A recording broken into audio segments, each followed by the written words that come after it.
My parents called me the night before my wedding and told me to cancel because family comes first.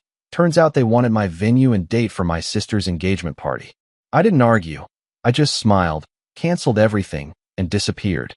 The next Saturday, when they all showed up at the venue dressed to celebrate, they found out exactly who had booked it instead and why no one could get past security without my approval. I, 29M, never thought I'd be writing this, but here we are. Sometimes the people who are supposed to love you the most are the ones who hurt you the deepest. This is about my wedding that never happened, my family that I thought I knew, and the moment I realized that being the quiet one doesn't mean being the weak one. My fiancé and I had been planning our wedding for 8 months. Nothing extravagant, but meaningful. We'd found this beautiful historic venue outside the city, booked it a year in advance, and put down a substantial deposit. The place had this gorgeous garden courtyard and a ballroom with original chandeliers from the 1920s. It was perfect. The date was set for a Saturday in October, right when the leaves were at their peak. Growing up, I was always the easy child. My younger sister was the star, the one who got the attention, the one who needed things. I didn't mind, or at least I told myself I didn't. I went to a state school instead of the private university I'd been accepted to because money was tight that year and my sister needed braces and tutoring. I worked through college to avoid burdening anyone. I got my degree, landed a decent job in software development, and built a quiet, stable life. My sister took a different path. She dropped out of college twice, moved back home 3 times, and had a string of failed relationships that always somehow required family intervention and financial support. My parents always justified it by saying she needed more help, that she was still finding herself. I understood. I didn't complain. Then I met my fiancée at a work conference 2 years ago. She was brilliant, kind, and had this way of making everything seem lighter. We dated for a year before I proposed. When I told my family, they seemed happy. My mother cried, my father shook my hand, and my sister hugged me. It felt real. The wedding planning was mostly something my fiancé and I handled ourselves. We didn't ask for money from either family, wanting to do it on our own terms. We invited everyone, sent save the dates 6 months in advance, and kept everyone updated. My parents seemed supportive, asking about details, offering suggestions. My sister had just started dating someone new and seemed genuinely excited for us. 3 weeks before the wedding, my sister got engaged. Her boyfriend of 4 months proposed, and suddenly she was planning this huge engagement party. She wanted it to be special, to really announce their relationship to the world. My parents were thrilled, already talking about another wedding to plan. I congratulated her, genuinely happy that she'd found someone. Then came the phone call, the night before my wedding. It was almost 11 when my phone rang. I was at my apartment, my fiancée staying at her parents' place for the traditional night apart. I'd been going over the timeline for the next day, making sure everything was set. My father's voice came through the speaker, serious and heavy. He told me they needed to talk about tomorrow. My mother was on the line too, her voice that particular tone she used when she'd already made a decision and was just informing me of it. They told me I needed to cancel the wedding. Not postpone. Cancel. I sat there, phone pressed to my ear, trying to process the words. My mother explained that family comes first, that I needed to understand priorities, that sometimes we make sacrifices for the people we love. My father backed her up, saying it was the right thing to do, that I'd understand eventually. I asked them why. My voice came out calmer than I felt. That's when they told me. My sister needed the venue. She'd been planning her engagement party and had fallen in love with a specific place, a place that was already booked for the date she wanted. That place was my wedding venue. She'd apparently driven by it a week ago, seen how beautiful it was, and decided it was perfect. When she called to book it, they told her it was reserved for a wedding. My wedding. My sister had gone to my parents crying about how unfair it was, how she'd finally found her person and wanted to celebrate properly, how she never got the thing she wanted. My parents had tried calling the venue to see if they could book it for a different date for her, but the next available Saturday wasn't for 7 months. My sister didn't want to wait. She wanted that venue, that date, that perfect October Saturday. So my parents had come up with a solution. I could cancel my wedding, they'd take over the venue booking for my sister's engagement party, and I could reschedule for later. My mother explained that an engagement party was more time-sensitive than a wedding, that my fiancé and I could easily get married at a courthouse and have a reception later, that we were being inflexible by not considering family needs. The deposit we'd paid, the vendors we'd booked, the guests traveling from out of state. None of that mattered apparently. My father told me they'd already spoken to my sister about it, and she was so excited. My mother added that this was my chance to finally step up for my sister after she'd struggled so much. I asked them if they were serious. My mother said they'd never been more serious about anything. My father told me to be a man and do the right thing. My sister apparently needed this. I sat in the silence after they finished talking, and something shifted inside me. 29 years of being understanding, of being flexible, of making myself smaller so everyone else could be bigger. 29 years of watching my needs come last. And now this, the night before the most important day of my life. I told them I'd take care of it. My voice was steady, almost pleasant. I said I'd handle everything, and they didn't need to worry. My mother sounded relieved. My father told me he was proud I was being reasonable. They both said goodnight and hung up. I sat there for maybe 20 minutes, just breathing. Then I picked up my phone and started making calls. I called the venue first, explained there was an emergency situation and I needed to confirm some security details. The owner knew me well by this point and was concerned. I told her my family might try to claim the venue booking, and under no circumstances should the reservation be transferred or modified. She asked if everything was okay. I told her it would be, and that I needed to add a specific security requirement, a private guest list that required my personal approval for entry. She understood something was very wrong, but didn't push. She confirmed everything would remain exactly as planned, and that she'd personally handle any calls about the booking. Next, I called my fiancée. She answered worried, asking if I was okay given the late hour. I told her about the call from my parents. I told her everything. There was a long silence on her end. Then she asked me what I wanted to do. Not what she wanted, not what was right, but what I wanted. I told her I wanted to get married tomorrow, exactly as planned. She said then that's what we'd do. I made a few more calls that night. To my best friend, who was my best man, to my fiancé's brother, to a few other people I trusted.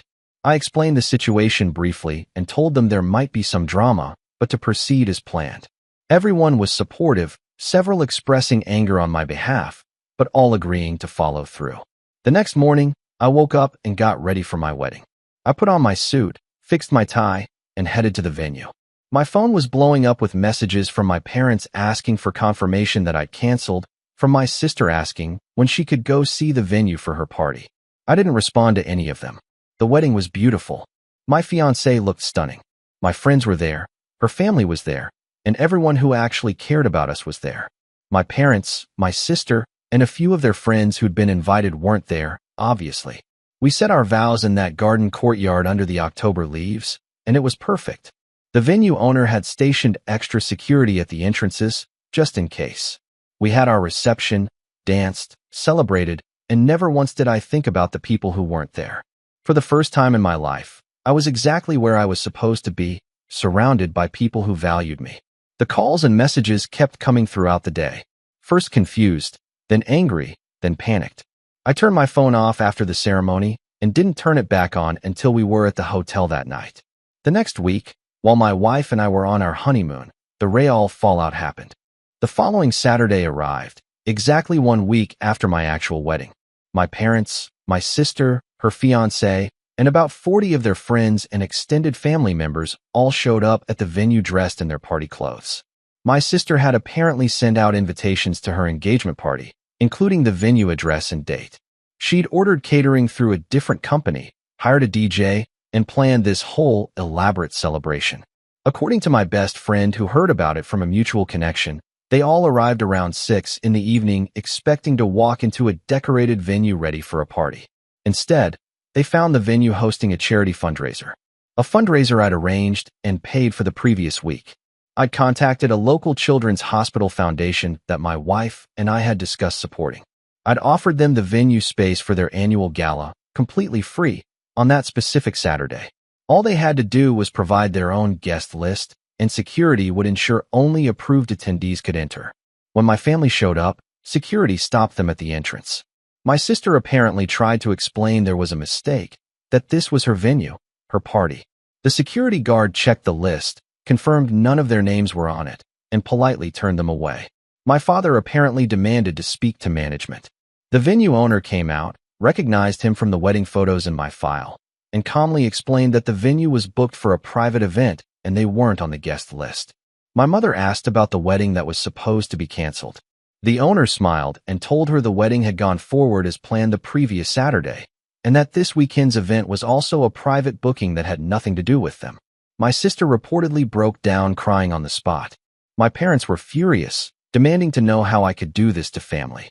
The venue owner, bless her, apparently told them they needed to leave the property or she'd call the police for trespassing. They tried calling me repeatedly. I was on a beach 2,000 miles away with my phone on Do Not Disturb, watching the sunset with my wife. The catering company my sister had booked showed up, realized there was no party, and charged her the full cancellation fee since she hadn't given proper notice. The DJ did the same. The 40 guests who showed up confused and underdressed for what turned out to be a formal charity gala were turned away at the door. Several of them apparently posted on social media asking what happened, and the story started spreading through our extended family and community. When we got back from our honeymoon 2 weeks later, the messages were vicious. My mother left voicemails calling me selfish and cruel. My father sent texts about how I'd betrayed the family. My sister wrote long emails about how I'd humiliated her in front of everyone, how her engagement was ruined, how I'd always been jealous of her. The extended family was split. Some people thought I'd gone too far, that I should have been the bigger person. Others, particularly some of my aunts and uncles who'd apparently watched this dynamic play out for years, reached out privately to say it was about time someone stood up to my parents' favoritism. I didn't respond to my immediate family. Not to the anger, not to the guilt trips, not to the attempts at reconciliation that came later when they realized I was serious about the distance I was creating. My wife asked me several times if I was okay, if I regretted how things went. I told her the truth. I regretted that it came to this, but I didn't regret protecting our wedding. I didn't regret choosing us over people who only saw me as a convenience. Update 1. It's been 3 months since the wedding. I didn't expect to write an update, but things have continued to unfold in ways I didn't anticipate. The charity gala I'd arranged at the venue ended up being a huge success.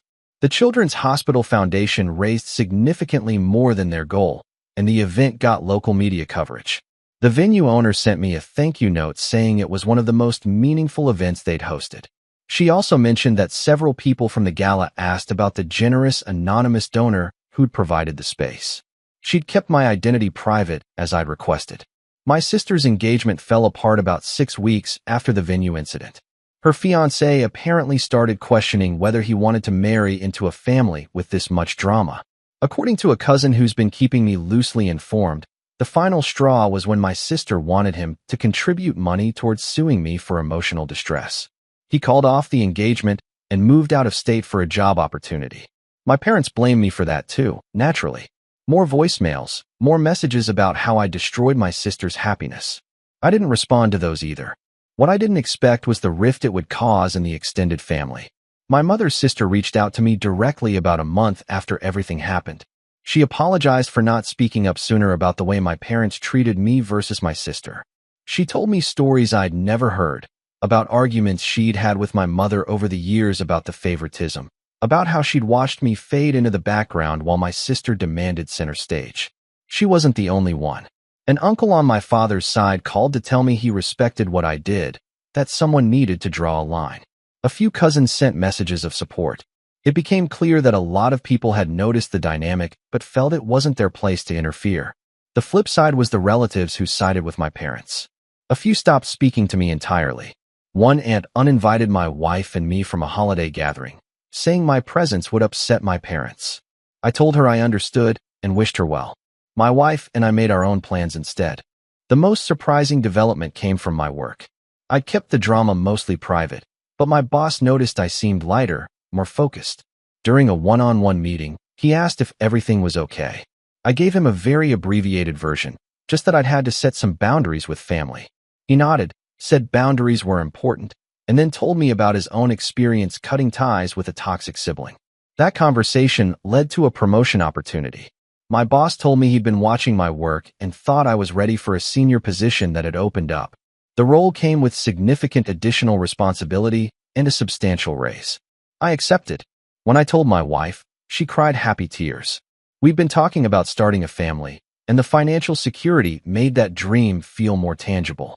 My parents found out about the promotion through the family grapevine. My mother called, the first time she'd tried in weeks. She congratulated me stiffly, then asked if this meant I was ready to move past our disagreement and be a family again. She specifically mentioned that my sister was struggling financially after the breakup and could use some support. I told her I appreciated the call, but I wasn't interested in resuming a relationship where my value was measured by what I could provide. She started to argue. I told her I needed to go and hung up. My wife asked me if I thought they'd ever understand. I told her probably not, but that wasn't my responsibility anymore. We're hosting our own holiday gathering this year. My wife's family, my supportive aunts and uncles, a few close cousins, and our friend group. We're creating our own traditions with people who actually see us. The wedding photos arrived last week. We look happy in every single one, surrounded by people who wanted to be there. There's not a trace of obligation or resentment in any frame. We had them professionally bound into an album. Sometimes I think about what would have happened if I'd given in that night, if I'd canceled like they asked. I'd probably be married by now anyway, maybe with a smaller ceremony, maybe at a courthouse like they suggested. But I'd also still be the person who bent, who accommodated, who put everyone else first while my own needs evaporated. I don't regret the path I chose. I regret that it was necessary, but I don't regret the choice itself. My wife and I are looking at houses now, planning to move a bit further from my hometown.